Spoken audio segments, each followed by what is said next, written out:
Bukan berarti kita berharap nih ya sama yang namanya warisan ya. Tapi perlunya ilmu ini ya biar itu seperti tidak terjadi pada tayangan-tayangan tadi banyak konflik atau ricuh ya jamaah yang ada di rumah. Apalagi di dunia modern seperti sekarang ini kan lebih banyaklah hal-hal seperti ini terjadi pada kehidupan kita.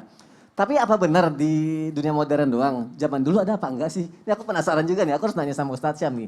Kira-kira di zaman Rasulullah ada nggak sih mungkin kisah mengenai, ini kan wanita ya pembahasannya ya.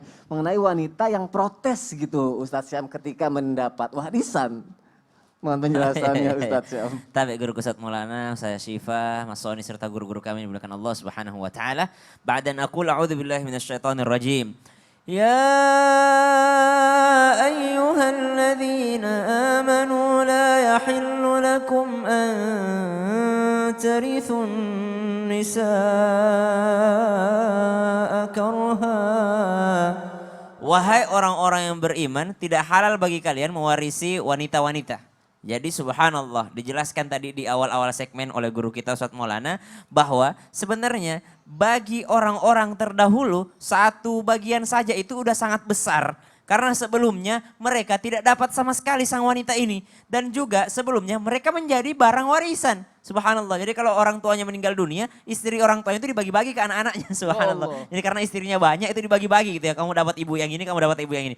Maka ternyata kalau dilihat di bahwasanya di zaman Rasulullah ada nggak perempuan yang protes? Sebenarnya bukan perempuan yang protes, tapi anak yang protes.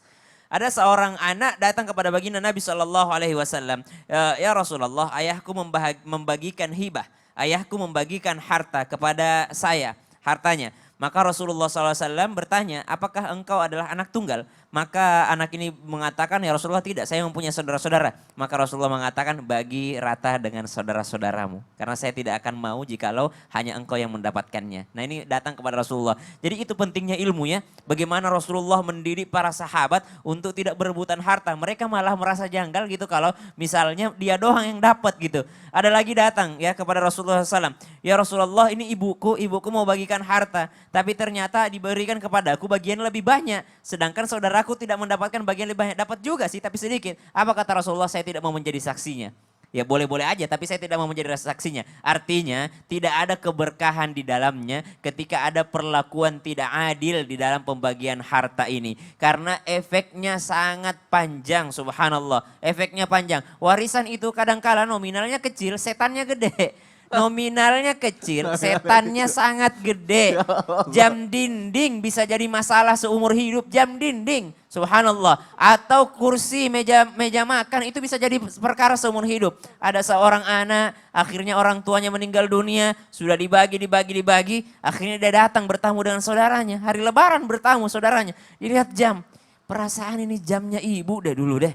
Ya Allah, kalau jam dindingnya saja ada di sini, apalagi perhiasan emasnya, kayaknya dia ngambil juga. Setannya gede, padahal cuma jam dinding doang, tapi suudzonnya jadi panjang. Kayaknya dia juga yang ngambil gelangnya ibu, kayaknya dia juga yang ngambil cincinnya ibu. Kayaknya harta rumah yang dia tempatin sekarang ini tanahnya mungkin tanah yang dia ambil dari bagian ibu. Maka subhanallah setannya gede. Maka para ulama kita menyarankan, jikalau ada yang meninggal dunia, jangan terlambat untuk membaginya. Dan sebelum terlambat ajarkan anak-anak kita pembagian warisan sesuai syariat Islam. Mungkin para orang tua tanpa bermaksud menggurui atau mengajari ada anak yang lebih disayang, lebih berbakti. Tapi itu bukan berarti kita lebih banyak memberikan kepada anak itu dibandingkan anak yang lain. Tidak boleh, tetap harus sesuai dengan syariat Islam. Diajarkan sebelum meninggal dan sarang dari guru-guru kita setelah meninggal dunia jangan lama baginya. Kalau perlu masih ada jenazahnya dibagi warisannya. Kenapa? Karena di situ masih pada sedih.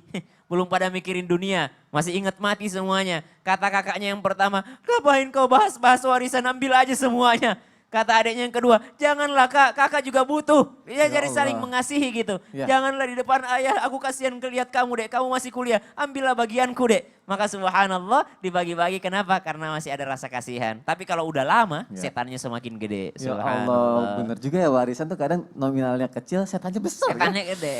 Setannya gede. Kadang se-fitness-fitnessnya badan kita tetap kalah gede sama godaan setan Hai, itu ya. fitness.